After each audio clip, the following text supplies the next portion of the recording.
It all started during the creation of the world, when Allah, the one supreme God, according to the Quran, created the angels from his own holy light, modeled men with mud and the rest of the creatures through his word.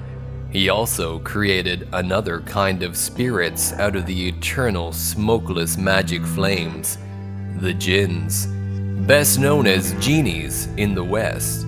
This race of incredibly powerful creatures was born about 2,000 years before Adam and Eve, and according to the myth, they lived in the Kaf, a chain of emerald-colored mountains that surround the earth. Despite being demons for Westerners, they have free will, so they can be both good and evil.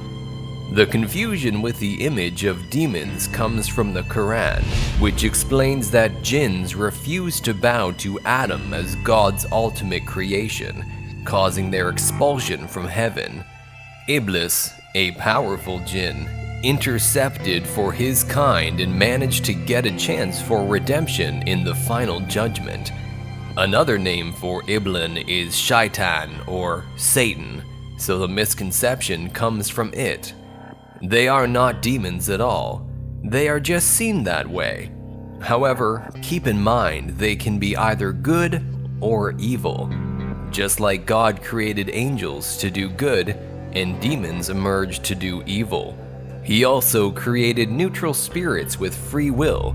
Among those are the Djinns. The Spanish word genio has its roots from the Arabic jinn, which describes a mythological creature that has lasted in popular imagination to this day. These genies are a supernatural race that has the power of intervening in the affairs of human beings. They are described by the Bedouin people as entities made of plasma or smokeless fire. They are usually invisible, but can show themselves to humans. Dogs, cats, and donkeys are able to perceive them in their ethereal form, which is why some people believe that when a dog barks at what appears to be nothing, or a cat stares at an empty place, it's because they're looking at a jinn, and therefore considered a bad omen. Among their abilities are possessing people, imitating their voices, and turning into animals. As shapeshifters, they can show themselves as demonic beings or beautiful angels. They prefer to turn into snakes or black dogs, but are able to change their shapes to any object or entity. As it was mentioned before, just like humans, genies have free will and can decide whether to be good or bad. For this reason, they can be the cause of great tragedies or grant wonderful gifts. This means that whoever controls them can use them to perform black or white magic. However, as a race, they won't witness the end of times, although they can redeem themselves through human beings and can be converted by getting the Quran recited. According to tradition, God gave a copper and iron ring to Solomon, with which he touched the Djinns' necks and turned them into his slaves, and making them build the first temple of Jerusalem. A particularly evil genie, some say it was Asmodeus, stole the ring from Solomon while he bathed in the Jordan River, who was condemned to wander while Asmodeus ruled over men. However, God forced him to toss the ring to the sea, where Solomon found it and got the djinn trapped in a bottle, prevented by God to open the vessel. This originated the tradition that claims that genies who misbehave and are cruel to men, just as Asmodeus, are to be trapped in a bottle for 1,000 years, imprisoned and submitted to whoever possessed it, granting his powers to the owner, since their job, when disregarding humans as God's perfect creature, is to serve them. Despite their pride, sometimes make them hesitant to do so, and are often willing to injure whoever finds them. When a djinn is trapped in a vessel, commonly a lamp or a magic bottle, it turns into an ifrit, a great genie that grants wishes, but they don't exactly grant them the way they are asked in order to mock and harm humans.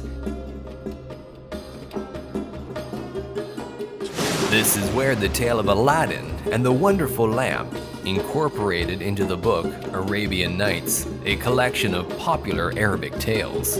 Djinns are not limited to the Middle East only, or the past. They exist in their own timeless realm, probably a parallel dimension, and they have the ability and will to enter our world and interact with us. They have been present since ancient times and have been considered harmful and dangerous, able of bringing bad luck, sickness, disasters, and even death. Even when they bestow favors, they have a deceiving nature and can turn events to worse. It is still believed these spirits can be conjured through magic rituals to perform different tasks or services, but you must always be as specific as possible when wishing, since it is in their deceiving nature to look for a loophole that will make the wish harmful or simply not what the suppliant expected as a result. Djinns can live anywhere, although they prefer remote and solitary places, such as deserts, ruins, caves, and tunnels.